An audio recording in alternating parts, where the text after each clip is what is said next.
রব্বুল আলামিন আয় আল্লাহ এদেশের সবার শ্রদ্ধাভাজন একজন ব্যক্তিত্ব জাতীয়তাবাদী দলের প্রতিষ্ঠাতার স্ত্রী আমাদের সবার সম্মানিত, আমরা তাকে শ্রদ্ধা করে আমরা মায়ের সম্মানে জায়গায় রেখেছি।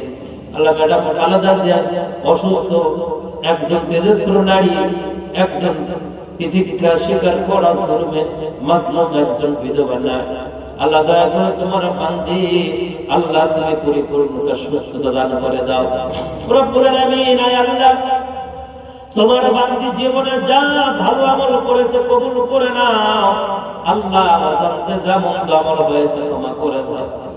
আরে বিধবা মানুষ একটা সন্তান আর নিজে জীবনে লড়াই করলো দেশের জন্য, কত আলেম ওলামাদেরকে সাথে নিয়ে আল্লাহ জীবনের শেষ সময় সুস্থতার সাথে তুমি আল্লাহ হায়াত বাড়ায় দাও।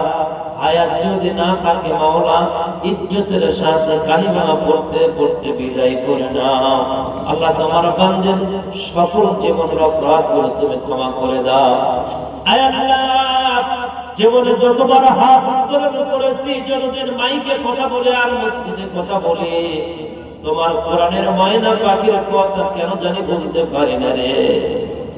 আহারে এই রংপুরের মানুষদেরকে আর সুন্দর করে কোরআনের ময়না পাখি আর ডাকবে না, কি করে তারে অপমান করে দুনিয়া থেকে বিদায় করে দিল মাজলুম অবস্থা।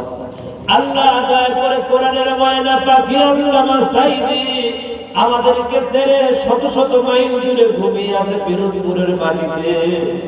আল্লাহ দয়া করে আল্লামা সাইদির কবর আযাব তুলে মাফ করে দাও আল্লাহ। দেশের জন্য কাদের মোল্লা নিজামী সাহেব সহ সাগা চৌধুরী সহ যারা জীবন দিল রক্ত দিল আল্লাহ কবুল করে নাও।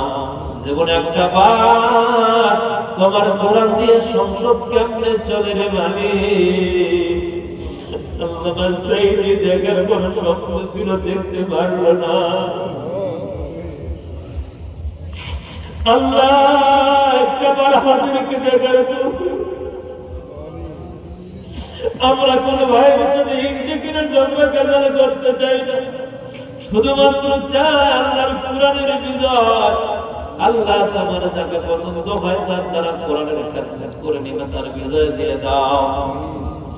এই বিএনসিপি সহ জাতীয় পদে যারা এই দল করুক না কেন, আমরা একে আদমের সন্তান মিলেমিশে সমাজকে সুন্দর করা তৌফিক দাও আল্লাহ। সবার কবর আযাবটা তুমি মাফ করে দাও।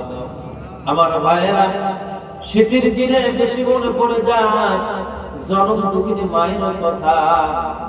বাড়িতে গিয়ে দেখবেন ছোট্ট বাচ্চা যাদের রয়েছে, বাচ্চাগুলো মাকে কি পরিমাণ বিরক্ত করে।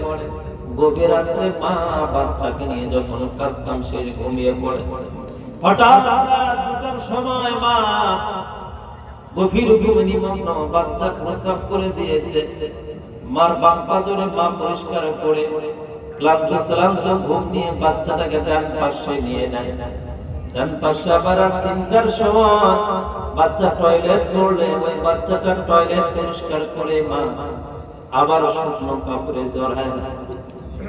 আহারে মা, তুমি যা করেছো পৃথিবীর কোন মেডিকেল হাসপাতাল কোন কর্মচারী কেউ তা করবে না রে।